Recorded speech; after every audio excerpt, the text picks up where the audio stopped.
দিয়েছে যারা, আমার আল্লাহ তাদেরকে মিটিয়ে দিয়েছে। নমরুদও মিটাতে চেয়েছিল, আমার আল্লাহ সঙ্গে যুদ্ধ করবে বলেছিল।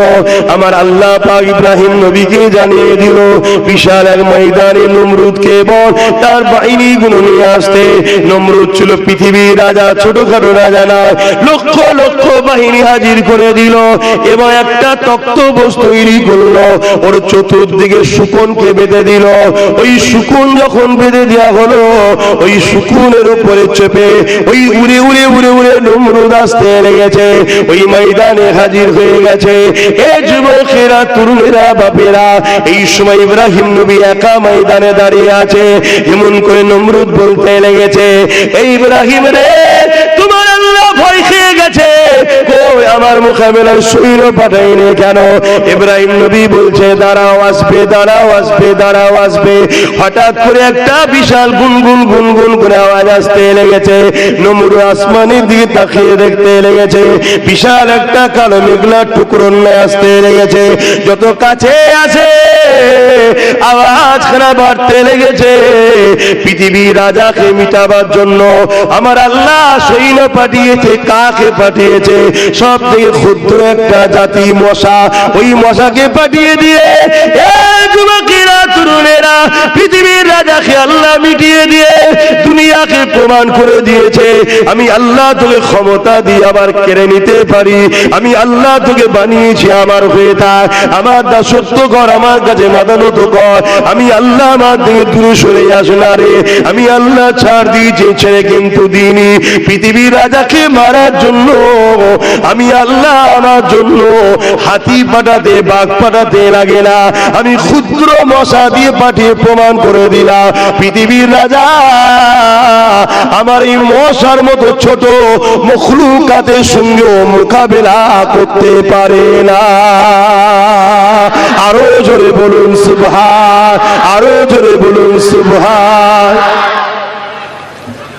নমরুদ যখন দেখলো আব্বা জান ইব্রাহিম আলাইহিস সালাম মানুষকে সঠিক পথে নিয়ে আসতে লেগেছে, এক আল্লাহ দাসত্ব করাতে লেগেছে, ইনসাফ প্রতিষ্ঠিত করতে লেগেছে, ইনসানিয়াত প্রতিষ্ঠিত করতে লেগেছে, গরিবের হকের কথা বলতে লেগেছে, ওই সময় নমরুদ আমার ইব্রাহিম নবীকে বিভিন্ন দিক দিয়ে রুখার চেষ্টা করতে লেগেছে।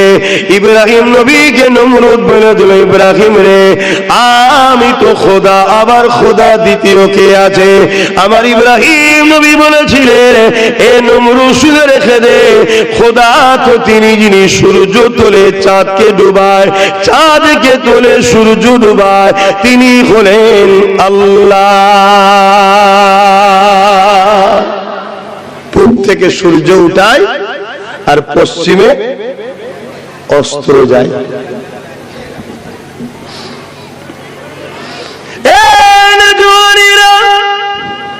তার আগে হযরত ইব্রাহিম আলাইহিস সালাম বললেন, আল্লাহ তো তিনি যিনি জিন্দাকে মরা বানাতে পারে, মরাকে জিন্দা বানাতে পারে, তিনি তো আল্লাহ।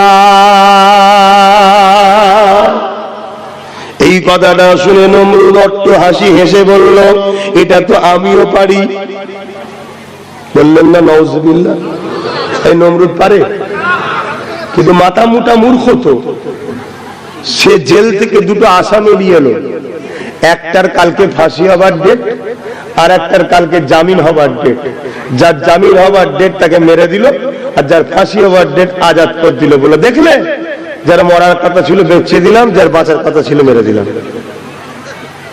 ইব্রাহিম নবী তর্ক করতে পারতেন না? পারতেন না, কিন্তু মূর্খর সঙ্গে তর্ক করতে ইসলাম নিষেধ করেছে।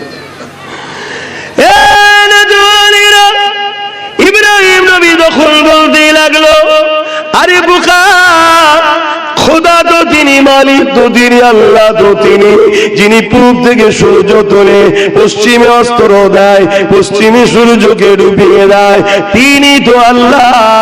এই কথাটা শুনে নমরুদ মাথা হ্যাক করে নিল। নমরুদের সঙ্গ ভঙ্গ যারা ছিল অট্টহাসি হাসল। নমরুদ রেগে গেল।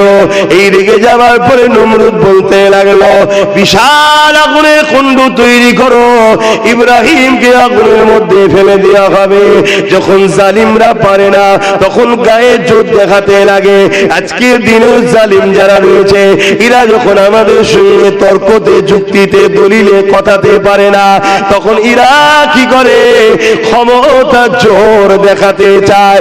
এরা তখন পাহাড়ের জোর দেখাতে চায়, ওই পাহাড়ের জোর দেখিয়ে দিয়ে নিরীহ মানুষগুলোর উপরে জুলুম করে, তাদেরকে হুমকি দেয়, চুমকি দেয়, পুলিশের ভয় দেখায়, মার্ডারের ভয় দেখায়। যুবকেরা তরুণেরা, এটা তো নমরুদের ফসল। ইব্রাহিম নবী চুপ করে দাঁড়িয়ে রইল। নমরুদ বিশাল আগুন তৈরি করে ফেলল। ওই আগুন তৈরি করে ওই আগুনটা জ্বালিয়ে দেওয়া হলো।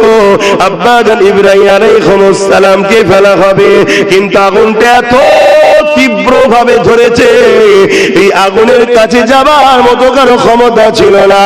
ইব্রাহিম নবীকে আগুনে ফেলা হবে কি করে? তাই কপিকল করে দূর থেকে ছুঁড়ে ফেলে দিবার জন্য তার ব্যবস্থা করা হলো। ওই সময় হযরত জিবরাইল আলাইহিস সালাম চলে এলে এই কপিকলকে ধরে ফেলে বলতে লাগলেন, ইব্রাহিম রে, আপনি কি জানেন নমরুদ আপনাকে আগুনে ফেলতে লেগেছে? ইব্রাহিম নবী বলছে, হ্যাঁ জানি, তবে আপনি আমাকে এখন ডিস্টার্ব করবেন না, আপনি যান। হযরত ইব্রাহিম আলাইহিস সালামকে হযরত জিবরাইল বলেছিলেন, ও হযরত ইব্রাহিম, আপনি যদি বলেন আমি আমার ডানা ঝাপটা দিয়ে এদেরকে এখান থেকে নিশ্চিহ্ন করে দেব। আব্বাজান ইব্রাহিম আলাইহিস সালাম কি বলেছিলেন শোনে, বাপের বেটা দাবি করলে শুধু হয় না, আমার তোমার আব্বা কি বলেছে? হযরত জিবরাইল, এখন কঠিন পরীক্ষা আল্লাহ নিতে লেগেছে। আমি ইব্রাহিম আল্লাহকে ভালোবাসি, এই পরীক্ষা আল্লাহ নিতে লেগেছে। এই জিবরাইল রে, চলে যান। আমি ইব্রাহিম আমার আল্লাহর ভালোবাসায় একবার নয়, আবার যদি বাঁচি, আবার যদি দেয়, 1000 বার যদি আল্লাহর জন্য আগুনে পুড়ে ছাই হতে হয়, আমি ইব্রাহিম তথাপি অন্য কারো সাহায্য নেব না।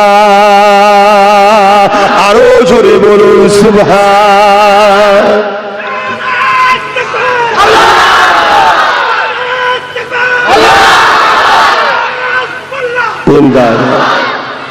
কি শিক্ষা দিচ্ছে বাপ? আল্লাহ ছাড়া অন্য কারো কাছে মাথা নত বা কারো সাহায্য। শুনছেন তো নাকি? আর আজকে আমরা সামান্য দুনিয়ার স্বার্থে ইসলামের দুশমনদের কাছে সাহায্য চাইছি, তাদের পিছনে ঘুরে বেড়াচ্ছি। কিন্তু মুসলমান এমন আছে না? না, এরা কি ইব্রাহিম নবীর প্রকৃত সন্তান হতে পেরেছে?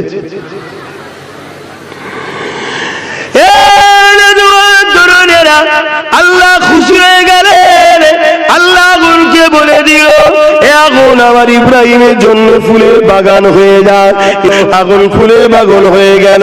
ইব্রাহিম নবী যখনই পড়ল, ওই ফুলের বাগানের মধ্যে ইব্রাহিম নবী ঘুরতে লাগলো। ইব্রাহিম নবীকে আল্লাহ ওখানে রেজেক দিতে লাগলো। কয়েকদিন যাবার পর ওই আগুন যখন বন্ধ করে দেওয়া হয়, ওই সময় দেখা যায় ইব্রাহিম আলাইহিস সালামের একটা পশম পর্যন্ত আগুনে পোড়াতে পারে না। এই দেখে হাজার হাজার মানুষ নমরুদের ভয় ছেড়ে দিয়ে ইব্রাহিম নবীর কদমে এসে ঈমানের কালেমা পড়ে নিল। জোরে বলুন সুবহানাল্লাহ। তাহলে ইসলামের উপরে আর ইসলামের মাননেওয়ালা নবীদের উপরে জুলুম যুগে যুগে হয়েছে না হয়নি? তাহলে আমাদের উপরে হবে না? হবে না? কথা বলছে না তো? আমাদের উপরেও হবে। আল্লাহকে যদি ভালোবাসেন, জুলুম যতই হোক মজবুত হয়ে থাকতে হবে না? হবে না?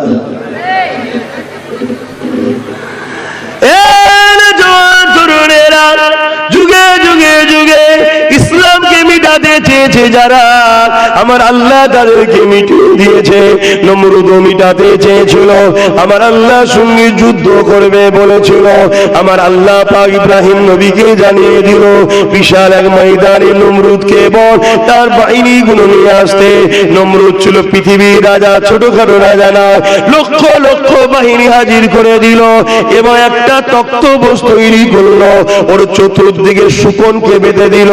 ওই শকুন যখন বেঁধে দেওয়া হলো, ওই শকুনের উপরে চেপে ওই উড়ে উড়ে উড়ে উড়ে নমরুদ আসতে লেগেছে, ওই ময়দানে হাজির হয়ে গেছে। এ যুবকেরা, তরুণেরা, বাপেরা, এই সময় ইব্রাহিম নবী একা ময়দানে দাঁড়িয়ে আছে। এমন করে নমরুদ বলতে লেগেছে, এই ইব্রাহিম রে, তোমার আল্লাহ ভয় খেয়ে গেছে, কই আমার মোকাবেলার সৈন্য পাঠাইনি কেন? ইব্রাহিম নবী বলছে, দাঁড়াও, আসবে, দাঁড়াও, আসবে, দাঁড়াও, আসবে। হঠাৎ করে একটা বিশাল গুনগুন গুনগুন করে আওয়াজ আসতে লেগেছে। নমরুদ আসমানের দিকে তাকিয়ে দেখতে লেগেছে, বিশাল একটা কালো মেঘলা টুকরো আসতে লেগেছে। যত কাছে আসে আওয়াজ খারাপ বাড়তে লেগেছে। পৃথিবীর রাজাকে মিটাবার জন্য আমার আল্লাহ সৈন্য পাঠিয়েছে। কাকে পাঠিয়েছে? সব থেকে ক্ষুদ্র একটা জাতি মশা, ওই মশাকে পাঠিয়ে দিয়ে যুবকেরা, তরুণেরা, পৃথিবীর রাজাকে আল্লাহ মিটিয়ে দিয়ে দুনিয়াকে প্রমাণ করে দিয়েছে, আমি আল্লাহ তোকে ক্ষমতা দিয়ে আবার কেড়ে নিতে পারি। আমি আল্লাহ তোকে বানিয়েছি আমার হয়ে থাক, আমার দাসত্ব কর, আমার কাছে মাদানত কর। আমি আল্লাহ আমার থেকে দূরে সরে যাস না রে। আমি আল্লাহ ছাড় দিয়েছি, ছেড়ে কিন্তু দিইনি। পৃথিবীর রাজাকে মারার জন্য আমি আল্লাহ আমার জন্য হাতি পাঠাতে, বাঘ পাঠাতে লাগে না, আমি ক্ষুদ্র মশা দিয়ে পাঠিয়ে প্রমাণ করে দিলাম পৃথিবীর রাজা আমার এই মশার মতো ছোট মখলুকাতের সঙ্গে মোকাবেলা করতে পারে না। আরো জোরে বলুন সুবহান, আরো জোরে বলুন সুবহান। শুনছেন তো বাপজান গুলো, যুবক গুলো শুনছেন তো? আল্লাহকে ধরো। আবার নতুন করে সব ফেরাউন নমরুদ তৈরি হয়েছে, ইসলামকে মিটাবে, আমাদের ঘরে মিটাবে বলছে, বিভিন্ন জায়গায় ধরে ধরে মেরে দিচ্ছে মুসলমানগুলোকে, দেখছেন না? হ্যাঁ, এই জায়গায় আল্লাহ সাহায্য যদি হয়, কেউ মিটাতে পারবে? আল্লাহকে ধরলে সাহায্য করবে, না ধরলে সাহায্য করে? আমি কি বুঝাচ্ছি বুঝছেন তো সবাই? নমরুদ চাইবে তুমি গানে যাও, ফেরাউন চাইবে তুমি জুয়ায় যাও, নমরুদ চাইবে তুমি সিনেমায় যাও, ফেরাউন চাইবে তুমি মা বাপের উপরে জুলুম করো, ফেরাউন নমরুদরা চাইবে তুমি সুদ খাবে, ঘুষ খাবে, বেঈমান অত্যাচারী শাসকের পা চেটে বেড়াবে, তাদের গোলামি করে বেড়াবে, মসজিদে যেতে তারা দেবে না, মাদ্রাসায় যেতে দেবে না, কোরআনের মাহফিলে যেতে দেবে না। তারা চাইবে তোমাদের ঘরে জিনাই যা, মদে যা, জুয়াই যা, মেলাই যা, খেলাই যা, গানে যা। কেন? এগুলোই গেলে আল্লাহ নারাজ হবে, আর আল্লাহ যদি নারাজ তোমাদের উপরে হয়ে যায়, এরা যখন তোমাদেরকে মারবে, সাহায্য আর পাবে না তোমরা। শুনছো তো নাকি? তাই বলি আমার যুবক, তোমাকে আল্লাহ দুটো পা দিয়েছে, গানে যাত্রা, ফাংশন, বেঈমান নেতার পিছনে মিছিলে ঘোরার জন্য নয়। তোমাকে আল্লাহ দুটো পা দিয়েছে আল্লাহর ঘরে যাওয়ার জন্য, কোরআনের মাহফিলে যাওয়ার জন্য, আলেম ওলামাদের সঙ্গে ঘোরার জন্য। আল্লাহ তোমাকে দুটো হাত দিয়েছে কোন গরিবের ঘর ভাঙার জন্য নয়, কোন গরিবের নামে মিথ্যা কেস করার জন্য নয়, কোন গরিবের উপরে জুলুম করার জন্য নয়, কোন গরিবের পক্ষে, যে গরিবের বিরুদ্ধে যেসব অত্যাচারী লিডার নেতা আছে তাদের ঝান্ডা ধরে জয়গান গাওয়ার জন্য আল্লাহ তোমাকে দুটো হাত দেয়নি। হাত দিয়েছে মা বাপের সেবা করবে, মসজিদের সেবা করবে, মাদ্রাসার সেবা করবে, আলেম ওলামার সঙ্গে মুসাফা করবে। এই হাত দিয়ে ইসলামের ঝান্ডাকে উঁচু করে তুলবে, ইসলামের দুশ্মনদের মোকাবেলা করবে। জোরে বলুন সুবহানাল্লাহ, আরো চিৎকার দিয়ে বলুন সুবহানাল্লাহ।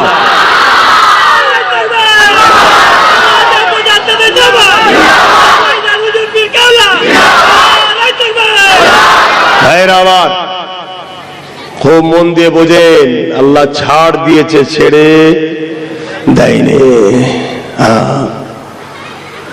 পাপ যখন মাথায় উঠে যাবে না, তখন আল্লাহর পক্ষ থেকে আযাব আসবে। শুনছেন তো নাকি? কিন্তু আল্লাহ পাক এই ইসলামকে তিনি হেফাজত করেছেন, আজও করছেন, আগামীতেও করবেন। ইসলাম ততদিন পর্যন্ত থাকবে যতদিন আল্লাহ কিয়ামত না ঘোষণা করবে। জোরে বলুন সুবহানাল্লাহ।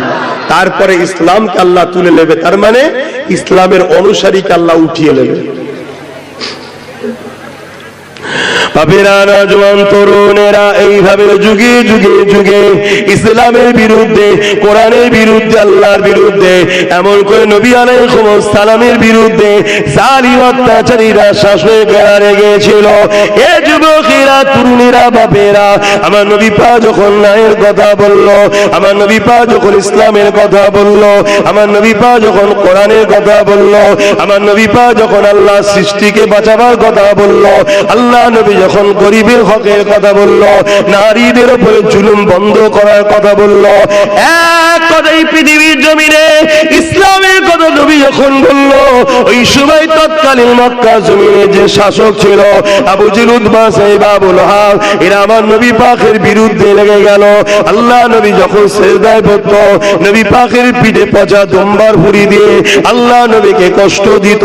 নবী পাকের জন্য কুয়া করে নবী পাককে ফেলে মাটি চাপা দিবার পরিকল্পনাও করেছে। আল্লাহ নবীর রাস্তাতে কাটা বিছিয়ে দিত। আল্লাহ নবীর মাহফিলে কেউ গেলে তাদেরকে মৃত্যুদণ্ডের হুমকি দিত। এ যুবকেরা, তরুণীরা, বাপেরা, আজও বিশ্বের জমিনে সেই নবীর ইসলামের পক্ষে যারা কথা বলে তাদেরকেও হুমকি দেওয়া হয়। সেই নবীর ইসলামের পক্ষে যারা কথা বলে তাদের মাহফিলে গেলে জুলুম করা হয়। সেই নবীর ইসলামের পক্ষে যারা কথা বলে তাদের সঙ্গে যারা মেশে তাদেরকে অনেক রকম ভাবে ধমকানো চমকানো হয় না, হয় না? আবার আজ বুঝতে পারছেন তো মাইকেরা? আজকে আবু জেহেল আছে না না? এই আজকে উতবা, সাইবা, আবু লাহাব আছে না না? আজকে হিন্দা আছে না নাই? মহিলা সন্ত্রাস আছে না নাই? হ্যাঁ, এটাও আছে। তারা আজকে চমকাচ্ছে, ধমকাচ্ছে। যারা হকের পক্ষে কথা বলে, গরিবের পক্ষে কথা বলে, ইনসাফের পক্ষে কথা বলে, ইনসানিয়াতের পক্ষে কথা বলে, তাদেরকেও চমকানো হচ্ছে নয়। হাজার দিক দিয়ে রুখার চেষ্টা হচ্ছে, হাজার দিক দিয়ে যে কোনো ভাবে তাদেরকে ইসলাম থেকে রুখার চেষ্টা করছে। বাপেরা, নওজোয়ান তরুণেরা, কেন আমি কথা বলছি? আহারে, আমার নবী পাকের দ্বীন ইসলামটা বড় কষ্ট করে এসেছে, ওই ইসলামকে মিটিয়ে দিবার জন্য যুগে যুগে এ নওজোয়ানেরা, ইসলামের দুশমনেরা সোজা চলা চালাতে লেগেছে। আল্লাহ নবী, নূহ নবী, দয়া নবী, ইনসাফ, ইনসানিয়াত নয়, মানবতা, গরিবের কথা বলেছিল। এই জন্য আবু জেহেল, উতবা, সাইবা আমার নবী পাকের জানের দুশমন হয়ে গেল। একটা দিন এমন এসে গেল, আমার নবী পাককে 40 জন মিলে ঘিরে ফেলেছে। আমার নবী পাক ঘরের মধ্যে রয়েছে। এই যুবকেরা, তরুণেরা, আল্লাহ নবী হযরত আলীকে ডাক দিল, হযরত আলী এদিকে আসেন, এদিকে আসেন, আল্লাহ পাকের হুকুম হয়ে গেছে, আমি আজকে রাত্রে হিজরত করে ইয়াসরিব মদিনাতে চলে যাব। এই মালগুলো তুমি অমুকের মাল, অমুকের মাল, অমুকের মাল দিয়ে আসবে। আর সকালে উঠে আমি রাসূলুল্লাহ আমার ইয়াসরিব মদিনার জমিনে চলে আসবে। এ যুবকেরা, তরুণীরা, বাপেরা, আল্লাহ নবী সাহাবাদেরকে কেমন মানা মেনেছিল, আল্লাহ নবী সাহাবাদিওকে কেমন বিশ্বাস করেছিল। আজ আমরা মুসলমান দাবি করি, নবীর উম্মত দাবি করি, আমরা নবী পাককে কেমন ভাবে মানছি। দেখো আল্লাহ নবী কি বলল, আলী রে, আমার হুজরার মধ্যে তুমি শোবে, আমার চাদর থেকে তুমি গায়ে দিয়ে শোবে, এবং আমি রাসূলুল্লাহ সকালে তুমি যখন উঠবে, এই মালটা অমুক জন দিয়েছে, এই মালটা আমার কাছে অমুক জন রেখেছে। অর্থাৎ মক্কা যারা জালিম ছিল, আমার নবীর কাছেই তারা তাদের মালপত্র জিম্মেদার আমানতে রাখতো। তখন তো ব্যাংক ছিল না, কার কাছে রাখবে? আবু জেহেল যদি উতবার কাছে মাল রাখে, উতবা 2 নম্বর ঝেড়ে দেবে। উতবার কাছে যদি সাইবার মাল রাখে, ও ঝেড়ে দেবে। এই জন্য আমার নবীকেই বিশ্বাস করে তারা রাখছে যে মুহাম্মদ সাল্লাল্লাহু আলাইহি ওয়াসাল্লাম কখনো আমানত খেয়ানত। আর সেই নবীর উম্মত, নবী আমাদেরকে ইসলাম আমানত দিয়েছে, সেই ইসলামের আমানতের খেয়ানত করছি তো আমরা। ইসলামের বিষয়ে আমাদের কোনো চিন্তা ফিকির আছে? আজকে পুরো দুনিয়ায় দেখুন কম্পিটিশন চলছে। হ্যাঁ, আজকে আমাদের খবর কি? আমাদের খবর সকালে ওঠো, কোন রকম ভাবে মুখটা ধুয়ে কিছু পেলে একটু পেটের জন্য, সে হালাল কি হারাম দেখা দেখি নয়। কারো যদি পা টিপতে হয় তাও ঠিক আছে, কারো জুতো চটতে হয় তাও ঠিক আছে, আমার 200-300 টাকা দরকার। খারাপ লাগছে ওর কথা? এটাই জিন্দেগি আমাদের। আমার নবীর দিনের জন্য আমরা ঐক্য হব না? আমার নবীর দিনের জন্য আমরা একত হব না? আমার নবীর দিনকে যারা মিটাতে চাইছে গুস্তাখে রাসূলদের বিরুদ্ধে কি কথা বলবো না? ভাবুন বাপ, কেউ বলছে বলতে গেলে তো জেল দেবে, বলতে গেলে তো মারবে, বলতে গেলে তো জুলুম করবে, বলতে গেলে তো কাজ বন্ধ হয়ে যাবে। আর এটাই তো তোমাকে আল্লাহর পরীক্ষা। তুমি নিজের পেটের কথা ভাবো না, আল্লাহ রাসূলকে বেশি ভালোবাসো, এটাই তো পরীক্ষা। আল্লাহ রাসূলের কাছে মাল রেখেছে তারা। নবী পাক হযরতে মাওলা আলীকে বলছে এই মালগুলো আমুক আমুকে দিয়ে দিবি, দিয়ে আপনি আমার ইয়াসরিব মদিনা শরীফে আসবেন, আর আমার বিছানায় শোন, যে বিছানাটায় রাসূলুল্লাহ শোয়। আচ্ছা বলুন তো ভাই, আপনার ঘরে রাত্রিরে কিছু জালিম এসেছে আপনাকে হামলা করে কতল করে দেবে, ওই ঘরে কেউ অন্যজন ঢুকে থাকতে চাইবে? যে অন্ধকারের মধ্যে অমুক মনে করে আমাকেই ঝেড়ে দেবে কি? হ্যাঁ, কুরবান যাক হযরত আলীর কদমে আমাদের জান মাল। জোরে বলুন সুবহানাল্লাহ। সাহাবীদের ঈমান দেখুন। আল্লাহ নবীর সাহাবী হযরত আলী বিছানার উপরে শুয়ে বললেন, চাদরটা আবার পুরো মুড়ি দিয়ে, পুরো চাদর মুড়ি দিয়ে। আল্লাহ নবী চলে গেলেন। ওমর রামাইতা ইয রামাইতা ওয়ালাকিন্নাল্লাহ রামা। নবী আমার বালি তুললেন, বালিটা নিক্ষেপ করলেন, জালিমদের চোখে পড়ল, তারা দেখতে পেল না। আল্লাহ নবী চলে যেতে লাগলেন। অনেক বড় কথা, পরের দিন সকাল হয়ে গেল। হযরত আলী রাদিয়াল্লাহু তাআলা যার যার মাল তার কাছে দিয়ে আল্লাহ নবী মদিনা শরীফের দিকে ফিরে আসতে লেগেছে। সাহাবা হুজুররা বলতে লেগেছে, আমরা বড় চিন্তিত ছিলাম, আমাদের ভাইকে না জালিমরা কতল করে দেয়। হযরত আলীকে দেখে সাহাবা হুজুররা খুশি হয়ে গেলেন, আগিয়ে এসে গলায় গলায় মিলতে লেগেছে, ভাই কাল রাত্রিটা আপনার কেমন কেটেছে? হযরত আলী বলে, আমার নবী সাহাবারা, গতকালকে আমি নিশ্চিন্তায় ঘুমিয়েছিলাম, জ্ঞান হওয়ার পর থেকে আমি আলী ওই রকম নিশ্চিন্তা কোনোদিন ঘুমাই না। কেন ভাই কেন? কারণ আমার রাসূলুল্লাহ বলেছিল আলী সকালে উঠবে, মালগুলো দেবে, মদিনা জমিনে আসবে। আমি আলী বুঝে নিয়েছি অন্যদিন আমার মৃত্যু রয়েছে, মদিনায় যাবার আগ পর্যন্ত আমি আলীর মৃত্যু না। যদি মদিনায় যাবার আগ পর্যন্ত আমার মৃত্যু থাকতো, আল্লাহ নবী তাহলে বলতো না আলী রে সকালে উঠবে, মালগুলো দেবে, মদিনায় আসবে। আমার নবী সাহাবারা, আমি আলী বুঝে নিয়েছি মদিনায় যাওয়া পর্যন্ত আলীর মৃত্যু না। আরো জোরে বলুন সুবহান, আরো জোরে বলুন সুবহান। নারায়ে তাকবীর। হাত তুলে বলুন লাব্বাইক। আপনারা বলুন ইয়া রাসূলুল্লাহ লাব্বাইক লাব্বাইক লাব্বাইক লাব্বাইক লাব্বাইক লাব্বাইক। নারায়ে তাকবীর। সেই নবী বলছে, তোমরা আল্লাহ ও রাসূলের হয়ে যাও, পৃথিবীর কোন শক্তি নেই তোমাদেরকে মিটাতে পারে। এই হবে না? কথা বলো। আল্লাহ ও রাসূলের হয়ে যাও, আল্লাহ ও রাসূলের হয়ে